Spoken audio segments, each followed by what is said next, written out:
오늘 우리에게 주신 하나님의 말씀 신약성경 디도서 3장 3절부터 7절까지 말씀입니다. 디도서 3장 3절부터 7절까지의 말씀. 이제 봉독하겠습니다. 하나님의 말씀 경청하십시오.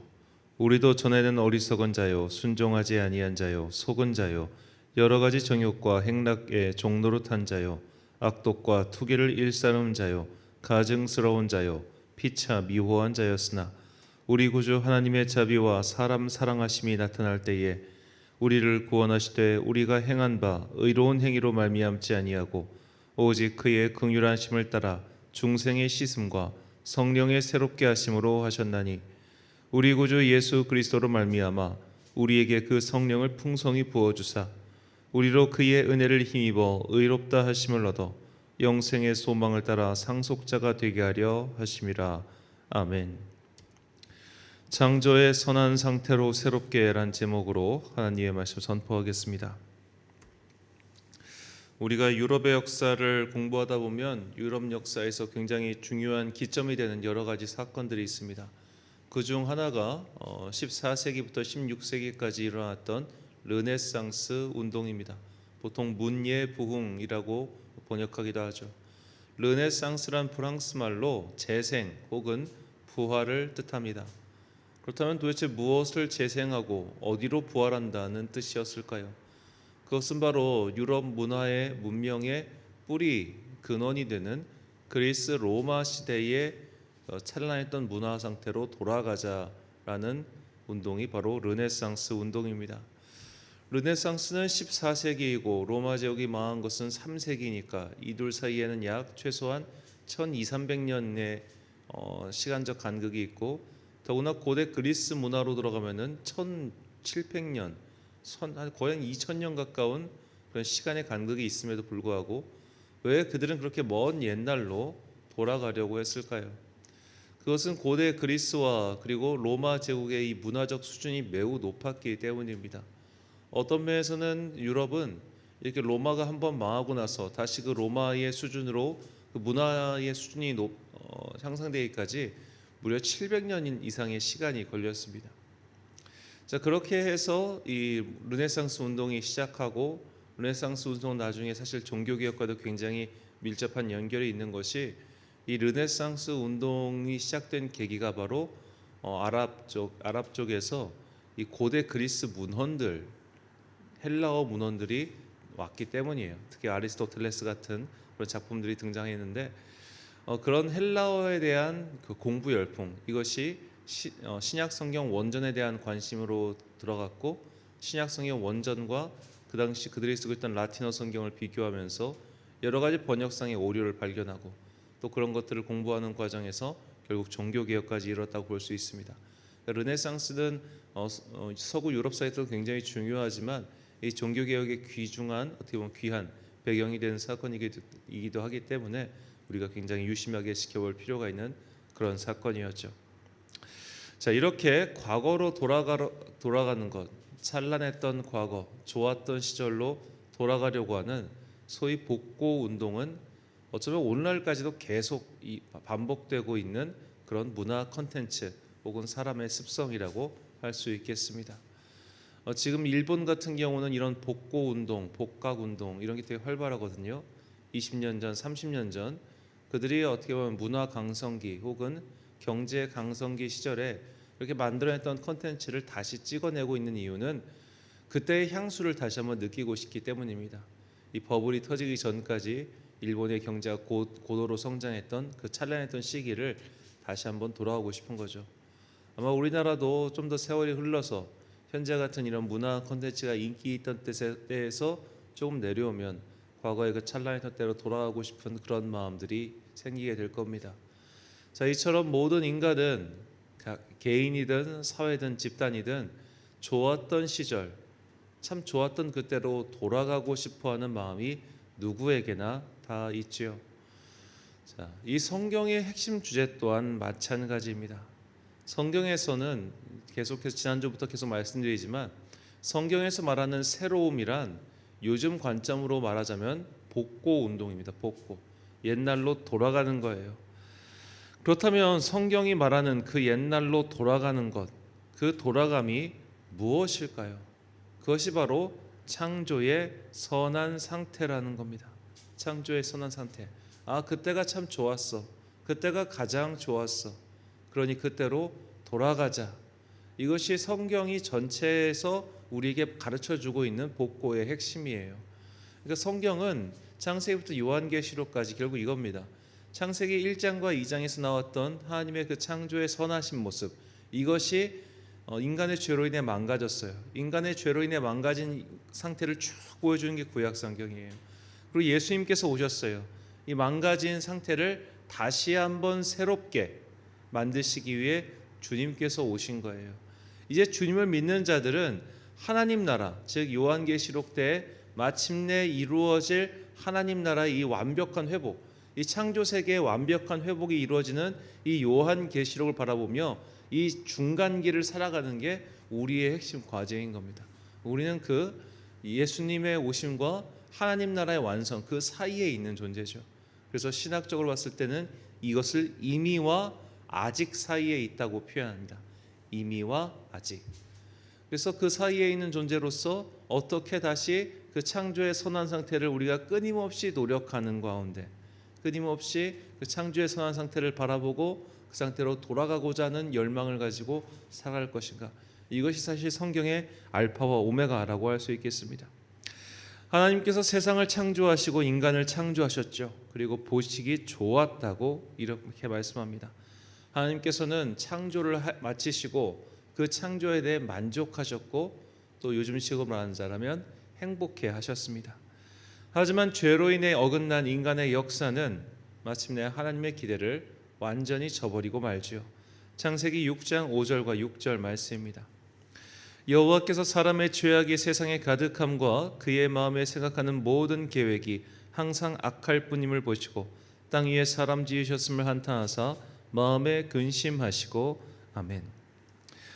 자, 하나님께서는 인간을 창조하신 일을 한탄하셨습니다. 이것을 그냥 바꿔 말하자면 후회하신 거예요. 내가 이거 왜 만들었지? 쟤는 내 기대와 너무너무 어긋난다. 이미 한 번 크게 실망하셨어요. 아담과 하와에게.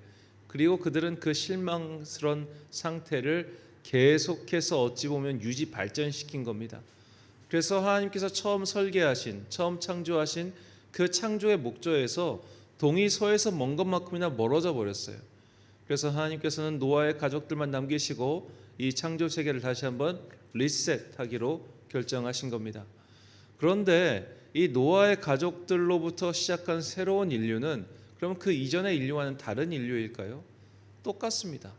왜냐하면 이 노아의 가족들은 어쩔 수 없이 그 이전 세계, 그 죄악으로 가득했던 이전 세계를 살면서 몸에 어쩔 수 없이 죄의 습성이 남아 있었던 거예요. 그러니까 노아가 이제 방주에서 나와서 첫 번째 농사를 짓고 거나하게 대취해서 장막에서 널브러져 있는 것을 둘째 아들이 그걸 보고 형제들에게 험담을 하고 그로 인해 저주를 받는 그런 이전 세대와 똑같은 일이 결국 벌어지지 않습니까? 그러니까 우리가 왜 죄인인가? 내가 죄를 지어 죄인이 아니라 그냥 죄악 세상을 살아가고 있다 보면 내 안에 죄가 묻어요. 그래서 우리는 죄인인 겁니다. 이미 균열된 세상을 그 균열을 뚫고 살아가다 보면 우리는 때로는 찢기고 때로는 그 균열의 틈에서 그것과 똑같은 모양새가 될 수 있다는 겁니다. 그래서 하나님께서는 아브라함을 통해서 모든 세계의 민족을 구원하고자 하셨습니다. 그래서 아브라함의 후손인 이스라엘 민족을 당신의 제사장 나라로 세우셨죠. 하지만 그 제사장 나라 이스라엘 민족 또한 그들의 사명에 실패하고 말았습니다. 결국 하나님 당신께서 직접 오셔서 모든 인류를 구원하시고자 하심이 바로 예수님의 성육신 사건이죠. 그러므로 예수님을 믿음으로써 우리는 죄로 인해 망가진 모습이 아닌 다시 창조의 선한 상태로 되돌아갈 수 있는 겁니다.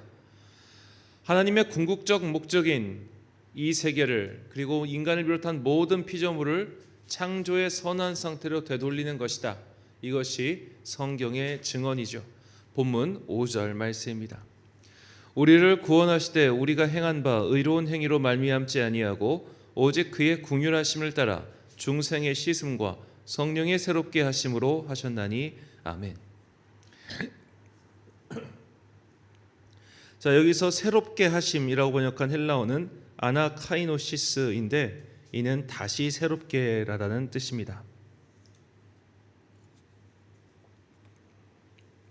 자, 여기서 이 단어의 방점은 다시에 있습니다. 자, 한번 창조하신, 한번 설계하신 물건이 망가졌습니다. 그 망가진 것을 수리하는 것이 바로 하나님의 다시 새롭게 하심, 다시 일하심이죠.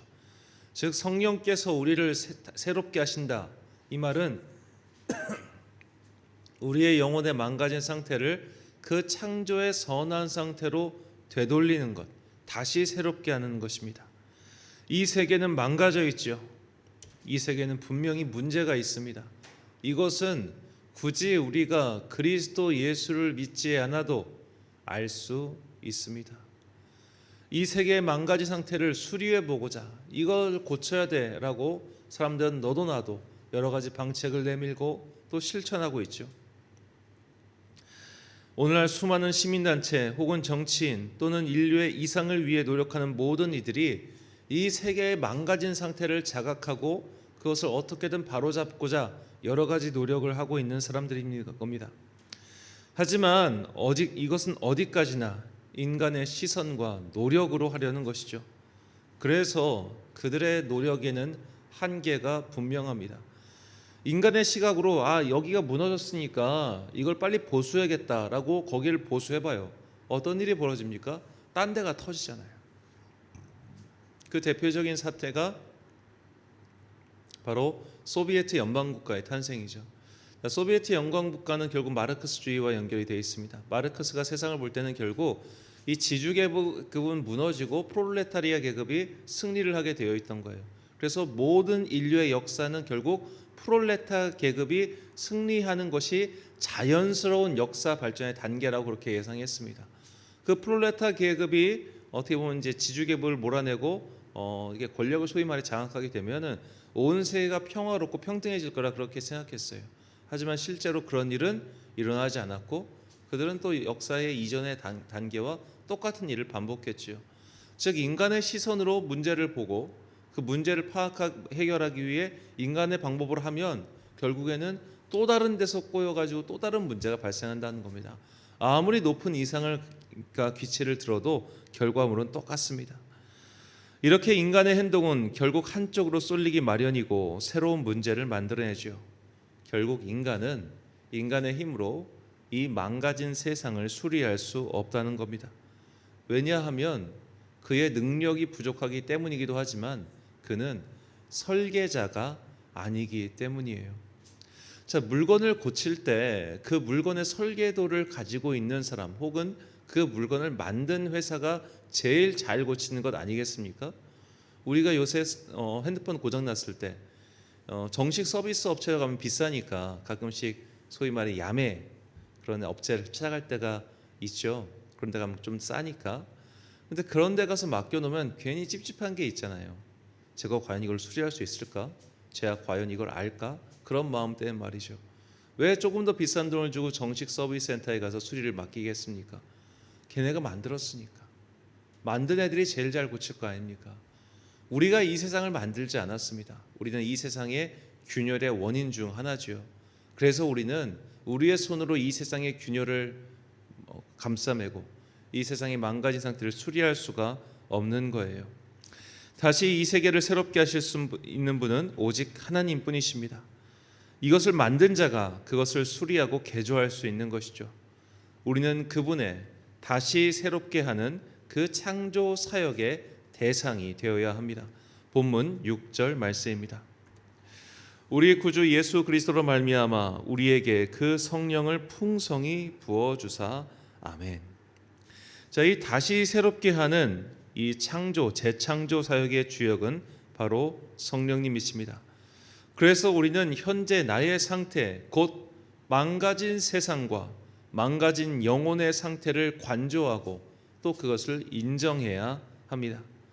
마치 자동차가 망가졌다는 것을 눈치채야 정비소에 가듯이 우리가 우리의 영적 상태를 돌아봐야 비로소 다시 새롭게 하는 창조의 사역이 시작되는 것이죠. 그러므로 정말로 내 안에 창조의 선한 상태로 되돌아가고 싶어하는 그 마음, 그 열정이 있다면 가장 먼저 나의 현재 이 망가진 상태를 돌이켜보고 죄를 회개해야 한다는 겁니다. 자, 역사상 수많은 사람들이 성령님을 만났겠죠. 그런데 그 성령님을 만나는 과정에서 그냥 가만히 있다가 땡가땡가 놀다가 성령님을 만난 사람들의 이야기를 전 들어본 적이 없습니다. 모두가 다 자신의 내면의 망가진 상태를 직면했고 그 망가진 상태에서 벗어나고자 발버둥 쳤고 그 발버둥을 치는 과정에서 주님께서 은혜의 선물인 성령님을 보내주셨습니다. 그래서 그들은 창조의 선한 상태로 다시 회복할 수 있었던 것이죠. 우리가 이렇게 간절하게 성령님을 바라봐야 됩니다. 간절하게 성령님을 바라보기 위해서는 먼저 내 안에 있는 망가진 상태를 바라봐야 합니다. 어제 이제 제 스승 목사님 새해 인사드리려 찾아뵙고 한 2시간 가까이 대화 나누고 식사 같이 하고 이렇게 돌아왔는데요. 돌아와서 이제 말씀을 서로 대화했던 내용을 쭉 복기. 내가 혹시 무슨 실수를 저지르지 않았나? 뭐 그런 식으로 이렇게 말을 항상 복기하는 습관이 있는데 말을 복기하다 보니까 굳이 하지 않아도 될 말을 몇 번 했더군요. 제가 쓸데없는 말을 했어요. 왜 그런 쓸데없는 말을 했을까요? 내 안에 있는 여러 가지 마음이 원인이더군요. 인정받고 싶어하는 마음, 또 잘난 척하고 싶어하는 마음, 그런 마음들이 결국 입 밖으로 튀어나온 겁니다.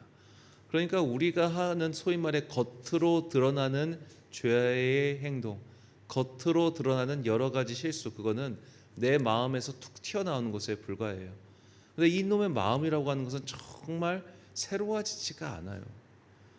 정말 내 마음을 다시 한번 꼭 돌아보십시오. 이 새해 초반에 내 마음의 깊은 곳을 들여다보면 여러 가지 금이 가고 망가지고 어긋난 것들이 많이 있습니다. 그런 것들이 내 삶 속에서 툭툭 튀어나와요. 그런 것들이 툭툭 튀어나올 때마다 우리는 누군가에게 상처 주고 또 나 스스로 여러 가지 죄를 짓고 그렇게 사는 겁니다. 그러므로 우리가 성령의 다시 새롭게 하심, 성령님께서 우리의 영혼을 다시 만져주시고 정말로 거듭난 존재가 되어야만 우리는 예수님께서 다시 이 땅에 오실 때까지 최소한의 믿음을 가지고 최소한의 흰옷을 입고 주님을 기다릴 수 있게 되는 것이죠. 그래서 사도 바울은 이런 창조의 상태로의 복고, 창조의 상태로 다시 새롭게 되는 것에 대한 기대를 가지고 이 세상을 살아가야 한다고 권면하고 있습니다. 로마서 12장 2절 말씀입니다. 너희는 이 세대를 본받지 말고 오직 마음을 새롭게 함으로 변화를 받아 하나님의 선하시고 기뻐하시고 온전하신 뜻이 무엇인지 분별하도록 하라. 아멘. 자, 여기서 분별하다라는 헬라어는 도키마조인데 이것은 정말로 세세하게 따져보고 확인하고 과학의 실험실처럼 그렇게 시험까지 해보라는 겁니다. 매우 적극적인 확인의 자세를 요구하는 것이죠. 우리는 무엇을 확인해야 할까요? 바로 우리를 창조의 선한 상태로 다시 새롭게 하려고 하는 하나님의 선한 의지와 무엇보다 망가진 우리의 상태를 직면하고 또 그것을 날마다 확인해야 할 것입니다. 사랑하는 천안광성교회 성도 여러분, 그리고 이 새벽을 함께 깨고 계신 귀한 주님의 자녀 여러분, 주님께서는 이 세계를 다시 새롭게 창조의 선한 상태로 되돌리고자 하십니다. 그래서 성육신 하셨습니다. 그래서 우리를 다시 새롭게 만드시고 고치시는 성령의 영을 보내주셨습니다. 모든 피조 세계가 다시 새롭게 창조의 본연의 모습으로 회복되는 것은 예수님의 재림 때에 이루어질 것입니다. 하지만 각 사람이 다시 새롭게 되는 것은 성령님의 은혜로 지금 당장이라도 가능합니다. 그러므로 2023년 새해 동안 다시 새롭게 하는 이 변화를 만나시기 바랍니다. 이를 위해서는 우리는 하나님의 뜻을 분별하기 위해 힘써야 합니다. 성령님을 모시고 만나기 위해 도키마죠. 세세히 따지고 확인하고 실험하는 그런 적극적인 자세가 필요합니다. 성령님은 그냥 가만히 앉아 있으면 찾아오는 그런 분이 아니십니다. 기독교 역사상 그렇게 가만히 멍하니 있다가 성령님을 만나 새롭게 된 인생은 저는 들어보지 못했습니다. 하지만 간절히 구하는 사람에게는 누구나 반드시 그 성령을 선물로 주십니다. 올 한 해 동안 이 성령님의 찾아오시고 이 성령님의 다시 새롭게 하는 그 은혜로 말미암아 창조의 선한 상태, 창조의 본연의 모습을 회복하는 그런 다시 새롭게 되는 은혜를 경험하는 능력의 한 해, 은혜의 한 해가 되시길 예수님의 이름으로 축원합니다. 기도하겠습니다. 사랑과 은혜가 풍성하신 아버지 하나님, 주님께서는 우리를 창조의 선한 상태로 되돌리고 창조의 선한 상태로 고쳐주시고자 당신의 영이신 성령님을 보내주셨습니다. 그러므로 지금도 정말로 내 죄를 깨닫고 나의 이 죄악 상태에서 벗어나고자 주님께 간절히 기도하는 모든 자는 성령님을 만날 수 있다고 이 시간 다시 한번 말씀을 통해 깨닫게 해주시니 감사합니다. 주님, 올 한 해 살아가는 동안 먼저 내 영혼을 바라보게 하여 주옵소서. 내 영혼이 어디까지 망가져 있는가, 내 마음의 상태가 어디까지 비뚤어져 있는가, 이것을 주님 앞에서 직면하게 하시고 그리고 회개할 수 있도록 성령의 영을 보내주옵소서. 우리는 우리의 죄악조차도 회개할 수 없는 참으로 불쌍한 자들이오니 주님의 은혜의 해를 오늘도 그리고 올해도 앞으로도 변함없이 비추어 주사 그 은혜의 빛으로 말미암아 먼저 나의 죄를 깨닫고 그 죄를 회개하고 창조의 선한 상태로 되돌아가고자 날마다 확인하고 노력하는 그런 적극적인 성도들 되게 하여 주옵소서. 새해의 첫 주입니다. 이 새해의 첫 주 만나는 모든 사람에게 복과 은혜를 빌어줄 수 있는 마음 넉넉한 사람 되게 하여 주옵시고 무엇보다 내 입술에서 누군가를 험담하고 비난하는 그런 악한 말들은 사라지고 항상 사람을 사랑하고 칭찬하고 또 나 자신을 남보다 낮게 여기는 그렇게 낮은 곳에서 섬기고 겸손하게 행하는 주의 거룩한 자녀들 되게 하여 주옵소서. 오늘 하루도 참 좋으신 우리 주님의 은총과 평강이 모든 성도들의 일터와 가정 가운데 임하기를 간절히 소망하오며 이 모든 말씀 우리 구주 예수 그리스도의 이름으로 기도드립니다. 아멘. 오늘의 기도 제목입니다. 하나님께서 창조하신 그 최초의 선한 상태를 묵상해 봅시다. 나는 그 선한 상태와 비교해서 볼 때 얼마나 고장나 있습니까? 내 영혼에 망가진 것들을 다시 새롭게 해달라고 간구하시길 바랍니다. 오늘 주신 기도의 제목 가지고 기도와 묵상에 힘쓰는 하루 되십시오. 기도하겠습니다.